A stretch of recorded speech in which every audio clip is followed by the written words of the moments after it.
అదే RTV app వార్తల్ని క్షణాల్లో చదివే అవకాశం ఉంటుంది. ఒక న్యూస్ పేపర్, ఒక టెలివిజన్ ఛానల్ మీ చేతుల్లో ఎప్పుడూ ఉంటాయి. రాష్ట్రంలోని కూటమి ప్రభుత్వం నిన్నటి రోజు ఆటో డ్రైవర్ల సేవలో పథకం ద్వారా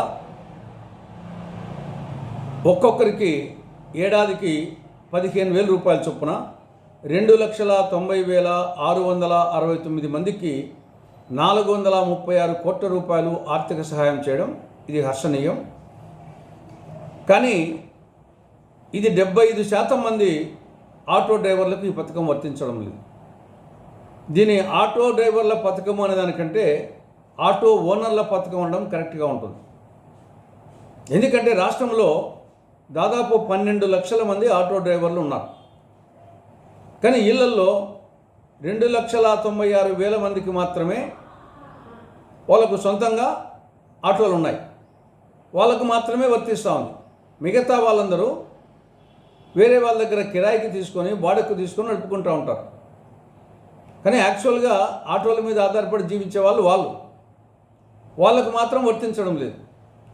కాబట్టి ఇది ఆటో డ్రైవర్ల పథకం అనే దానికంటే ఆటో ఓనర్ల పథకం ఉండడం సమంజసంగా ఉంటుంది.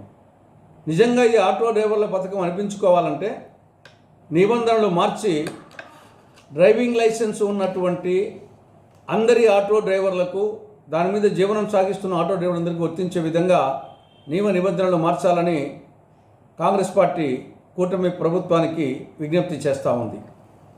ఇక రెండవ అంశం జిఎస్టీ తగ్గింపు. కేంద్ర రాష్ట్ర ప్రభుత్వాలేమో ప్రజలను వదలగొడుతున్నాయి. జిఎస్టీ సంస్కరణల వల్ల 345 వస్తువుల ధరలు తగ్గిపోతాయి, పండగ చేసుకోండి అని కేంద్ర రాష్ట్ర ప్రభుత్వాలు బుదరగొడుతున్నాయి. కానీ క్షేత్రస్థాయిలో ఆ విధంగా లేదు. ఏదో కొన్ని వాహనాలు, కొన్ని ఎలక్ట్రానిక్ గూడ్స్ తప్ప మిగతా ఏ వస్తువుల ధరలు, ప్రత్యేకించి నిత్యావసర వస్తువుల ధరలు ఏవి తగ్గలేదు. వ్యాపారస్తులు ఏమంటున్నారు, మా దగ్గర ఉండేది పాత స్టాకు, కాబట్టి పాత స్టాకు మీద మేము పాత ధరలకే జిఎస్టీ చెల్లించాం కాబట్టి మేము ఆ ధరకే అమ్ముతామంటున్నారు. అది పాత స్టాకా కొత్త స్టాకా యోగి తెలుసు. కాబట్టి ఇది వినియోగదారులకు, ప్రజలకు ఏమాత్రము దీనివల్ల ధరలు తగ్గలేదు. దీనికి ప్రధాన కారణం క్షేత్రస్థాయిలో పర్యవేక్షణ లేదు, ప్రచారం తప్ప పర్యవేక్షణ లేదు. పావు కోడికి ముప్పావు మసాలా అనే ప్రచారమే తప్ప కింది స్థాయిలో పర్యవేక్షణ ఏమాత్రం లేదు. కాబట్టి ఇది అమలు కాలేదు. ఇప్పటికైనా జిఎస్టీ ఫలాలు ప్రజలకు అందాలి అంటే కింది స్థాయిలో పర్యవేక్షణ పకడ్బందీగా చేయాలని కేంద్ర రాష్ట్ర ప్రభుత్వాలకు కాంగ్రెస్ పార్టీ విజ్ఞప్తి చేస్తూ ఉంది. మూడవ అంశం బీసీ కార్పొరేషన్ సబ్సిడీ రుణాలు. 6 నెలలు అయింది. మండల స్థాయిలో ఎంపీ ఆఫీసులో ఇంటర్వ్యూలు అయిపోయినాయి. బీసీ కార్పొరేషన్ ద్వారా సబ్సిడీ రుణాలు ఇచ్చేదానికోసము, లబ్ధిదారుల ఎంపీ కోసము ఇంటర్వ్యూలు అయిపోయినాయి. 6 నెలలు అయిపోయింది. కానీ ఇంతవరకు అమలు కాలేదు. కారణం బీసీ కార్పొరేషన్ నిధులు విడుదల చేయలే. బీసీ కార్పొరేషన్ దగ్గర నిధులు లేవు. బీసీ కార్పొరేషన్కు ప్రభుత్వం నిధులు ఇవ్వాలి, ప్రభుత్వం ఇవ్వలేదు. బీసీ కార్పొరేషన్ దగ్గర నిధులు లేవు, వాళ్ళు సబ్సిడీ రిలీజ్ చేయలేదు.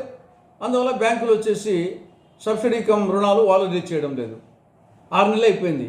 కాబట్టి ఇప్పటికైనా సరే బీసీల పట్ల కూటమి ప్రభుత్వానికి నిజమైన చిత్తశుద్ధి ఉంటే వెంటనే బీసీ కార్పొరేషన్ ద్వారా ఈ స్వయం ఉపాధి పథకాలకు ఆల్రెడీ ఇంటర్వ్యూలు అయిపోయినటువంటి లబ్ధిదారులకు ఆ సబ్సిడీని బ్యాంకులకు రిలీజ్ చేయాలని చెప్పేసి కాంగ్రెస్ పార్టీ డిమాండ్ చేస్తూ ఉంది.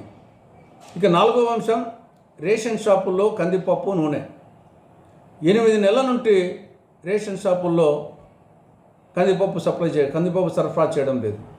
ఇంకా ఈ కూటమి ప్రభుత్వం అధికారంలోకి వచ్చినప్పటి నుండి రేషన్ షాపుల ద్వారా నూనె సరఫరా లేదు.